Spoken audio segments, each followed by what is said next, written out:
సంచలన తీర్పు. రామ్ గోపాల్ వర్మ 3 నెలల జైలు శిక్ష. 2018లో నమోదైన చెక్ బౌన్స్ కేసులో ఇరుక్కున్న దర్శకుడు ఆర్జీవీని ముంబై అంధేరి కోర్టు 3 నెలలు నాన్ బెయిలబుల్ వారెంట్ జారీ చేసింది. మరి దీని గురించి తెలుసుకుందాం. కార్తిక్ గారు, మీరు ఏమంటారు ఈ విషయం గురించి? టాలెంట్ ఉండి కూడా అహంభావం అహంకారం నెత్తికెక్కటం ఫలితంగా బల్పు ఫలితంగా జీవితంలో చేదు అనుభవాలు ఎదుర్కోవాల్సిన వ్యక్తికి నిదర్శనంగా వర్మ మారాడు. వర్మ ఒక గుణపాఠం. అందుకే మన టైటిల్ కూడా వర్మ ఇదేం కర్మ అని పెట్టాం. నిజానికి చెక్ బౌన్స్ కేసులో ఇవాళ ముంబైకి సంబంధించిన అంధేరి కోర్టు 3 నెలల జైలు శిక్ష విధిస్తూ పైగా 3,72,000 పరిహారాన్ని చెల్లించాలని తీర్పునిస్తూ ఇలా తీర్పు వచ్చింది. దీని ప్రకారం 3 నెలల జైలు శిక్ష వర్మ అనుభవించాల్సి ఉంది, ప్లస్ 3,72,000 పరిహారం కూడా చెల్లించాల్సి ఉంది. ఒకవేళ పరిహారం చెల్లించకపోతే మరొక 3 నెలలు, మొత్తం 6 నెలల జైలు శిక్ష కూడా అనుభవించే అవకాశం ఉంటుంది. ఇక్కడ క్లారిటీ ఏంటి అంటే, పరిహారం చెల్లించిన తర్వాత కూడా 3 నెలలు జైలు శిక్ష అంటారా, లేదంటే 3 నెలలు జైలు శిక్ష మరియు ఈ 3 లక్షలు ఏదైతే ఉందో ఆ పరిహారం చెల్లిస్తూ కూడా 3 నెలల జైలు శిక్ష పక్క, పైగా పరిహారం చెల్లించాలి. పరిహారం చెల్లించకపోతే మరొక 3 నెలలు జైల్లో ఉండాలి. 3+3 సరే, పరిహారం చెల్లించవచ్చు. కానీ ఈ తీర్పు కారణం వర్మ యాటిట్యూడ్. కేవలం విచారణకు హాజరు కాకపోవటం ఫలితంగా ఆయన జైలు జీవితం పడింది. అతని మీద 2018లో కేసు నమోదైంది. కోర్టుకు పోయాడు అతను. ఎవరు? మహేష్ చంద్ర అనేటువంటి వ్యక్తి కోర్టుకు పోయాడు, చెక్ బౌన్స్ కేసు. అతను విచారణకు హాజరై సమాధానం చెప్పుంటే రాజీ పడి ఉంటే అయిపోయేది.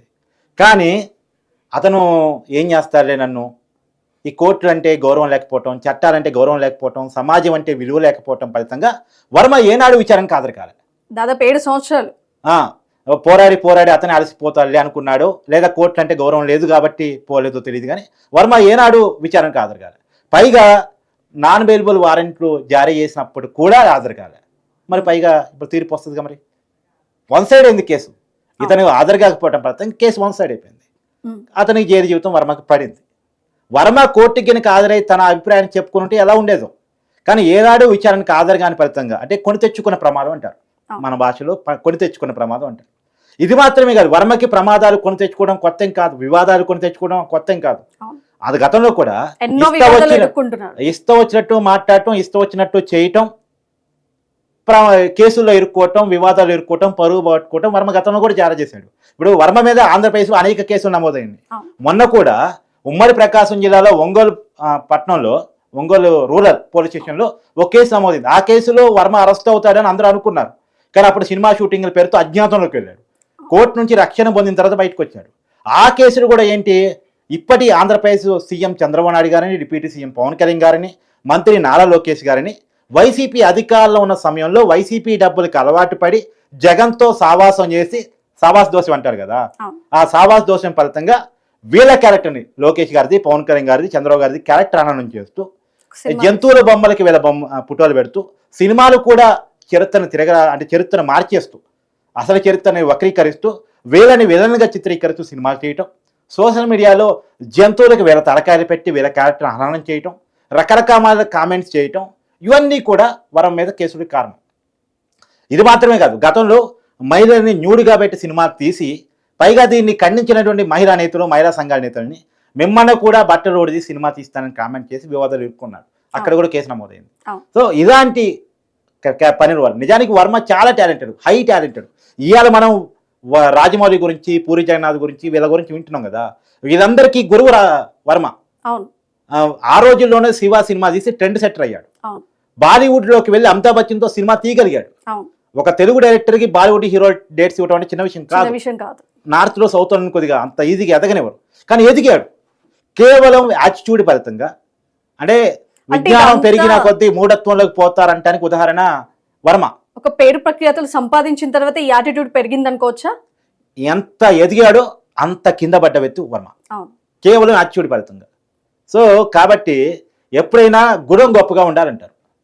గుణం గొప్పగా ఉంటే మనం ఎక్కడికి పోయినా మనకి పేరు వచ్చిందని నిలబెట్టుకోవాలి. ఎప్పుడైనా పేరు సంపాదించుకోవడం గొప్ప కాదు, నిలబెట్టుకోవడం గొప్ప. వర్మ నిలబెట్టుకోలేకపోయాడు. ఇవాళ వర్మ జీవితంలో ఈ చేదు అనుభవాలకు కారణం అదే. తప్పించుకొని తిరగాల్సిన పరిస్థితి ఏంటి వర్మకి? తర్వాత కేసుల గురించి వివరణ ఇచ్చుకోవాల్సిన పరిస్థితి ఏంటి? మన పడుతున్నాడు సొంత ఇంటికి వచ్చి సంక్రాంతి పండగకి, నేను జీవితంలో చాలా కోల్పోయానని. ఆ పరిస్థితిలో వర్మ ఎందుకు పడ్డాడు? నిన్నటిదాకా అహంభావంగా, అహంకారంగా, ఇష్టారీతిన మాట్లాడిన వర్మ ఇవాళ ప్రాశ్చాత్తాపానికి ఎందుకు గురయ్యాడు? ఇవాళ జైలు జీవితాన్ని ఎందుకు గడపాల్సిన పరిస్థితిలో పడ్డాడు? కేవలం చేసుకున్నటువంటి పాపాలు ఊరికే పోవు. వైసీపీ హయాంలో ఇప్పుడు అతని మీద ఇది మాత్రమే కాదు, నోటీసులు ఉన్నాయి. ఫైబర్ ఎయిడ్ కార్పొరేషన్ నుంచి ఏపీకి సంబంధించిన రాజకీయాల మీద సినిమా తీశాడు. ఆ సినిమాకి సంబంధించి ఏది చంద్రబాబు నాయుడు కానీ, లోకేష్ కానీ, పవన్ కళ్యాణ్ కానీ తిరుగుతూ సినిమా తీశాడు.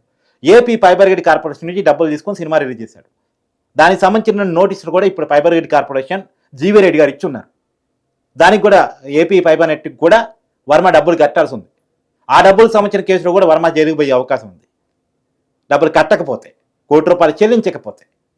కాబట్టి వర్మ ఏది ఏమైనా జైలు జీవితం గడపాల్సిన పరిస్థితులు పడ్డాడు. ఒక కేసు తర్వాత మరో కేసు నమోదయ్యే అవకాశం కూడా ఉంది.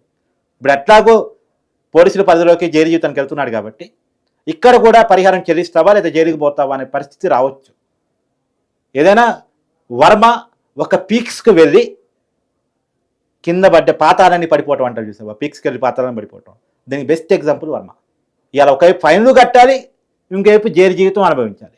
సరే, జైలు జీవితం ఫైన్లు పక్కన పెడితే కనీసం వర్మకి సానుభూతి అన్న సమాజం నుంచి వస్తా, సానుభూతి కూడా రాదు. సమాజంలో పరువు పోగొట్టుకున్నాడు, సమాజంలో విలువను పోగొట్టుకున్నాడు. ఇష్టారీతిన తీసిన సినిమాలు కానీ, వివాదాల్లో ఇరుక్కోవటం వల్ల కానీ, వివాదాల్లో వినోదాన్ని పొందిన తీరు కానీ సమాజంలో వర్మ అంటే ఛీ అనేలా చేశారు. ఎవరైనా వర్మ గురించి పాజిటివ్, ఇప్పుడు వర్మనే మొన్న అరెస్ట్ చేయాలని చూస్తే ఎవరైనా పాజిటివ్ స్పందించారా? ఎందుకు స్పందించలేదు? అంత పెద్ద డైరెక్టర్కి ఎందుకు సపోర్ట్ రాలేదు? సినిమా ఇండస్ట్రీ నుంచి కనీసం బహిరంగంగా వచ్చి వర్మను అరెస్ట్ చేయొద్దు అన్నోళ్ళు ఎందుకు లేరు అంటే వర్మ తన పరువు తను తీసుకున్నాడు. ఇదంతా చూసుకుంటే ఇప్పుడు దర్శకుడిగా అంటే ఆయనకి ఛాన్స్ ఉంటుందంటారా, అవకాశాలు ఇస్తారంటారా తెలుగు పరిశ్రమలో? ఆల్రెడీ అవకాశాలు కోల్పోయాడు. ఆయన తీసిన సినిమాల ఫలితంగా అవకాశాలు కోల్పోయాడు. కోల్పోయాడు కాబట్టి వివాదాల్లో ఉన్న సినిమాలు తీసి కొత్త నటీనటులను పెట్టి ఆ వివాదాల్లో హైక్ పొంది దాని ద్వారా కొద్దిగా రెవెన్యూ తెచ్చుకుందాం అని చూస్తాడు. లేదా ఒక రాజకీయ పార్టీతో టైప్ అయ్యి అక్కడి నుంచైనా డబ్బులు తెచ్చుకుందాం అని చూస్తాడు. అప్పుడు వైసీపీతో అంటే నిజానికి వర్మ ఇలా చెడిపోవడానికి కారణం సావాస దోషం అని చాలామంది అంటారు. జగన్తో ఎప్పుడైతే సావాసం పట్టాడో అప్పటి నుంచే చెడిపోవటం స్టార్ట్ అయిందని చాలామంది చెప్పుకునే మాట. మామూలుగా అయితే మంచోడే, కానీ మన పల్లెటూరు చెప్పుకుంటారు కదా మామూలుగా, అసలైతే మంచోడే అండి, ఎప్పుడో వాడి ఫ్రెండ్షిప్ పట్టాడు చెడిపోయాడండి అంటారు కదా జనరల్గా మన కాడ. అలా ఎప్పుడైతే జగన్ సావాసం పట్టాడో అప్పుడే చెడిపోవడం స్టార్ట్ అయింది అనేటువంటిది అందరూ అనుకునేటువంటి మాట. మరి జైలు శిక్ష తప్పించేందుకు జగన్ దిగొస్తాడా మరి చూద్దాం. ఆయన జైలు జీవితం నుంచి ఆయన తప్పించుకుంటే చాలా ఫస్ట్. వర్మను తప్పించడానికి ఆయన ఎక్కడ వస్తాడు? వర్మకున్న ఆప్షన్ ఏంది? ఒకటి పైకోర్టుకి వెళ్ళి రక్షణ పొందటం. మరి పైకోర్టుకి అయితే వర్మ వెళ్తాడు, అది పక్క. కానీ రక్షణ వస్తా లేదో చెప్పలేము. కానీ ఈ కేసులో వచ్చినా ఇంకా అనేక కేసులు వర్మను వెంటాడుతూనే ఉన్నాయి. ఏదో ఒక రోజు వర్మ జీవితంలో జైలు జీవితం చూడక తప్పదు, అది పక్క. సో మొత్తానికి రామ్ గోపాల్ వర్మ 3 నెలల జైలు శిక్ష అనుభవించబోతున్నారు.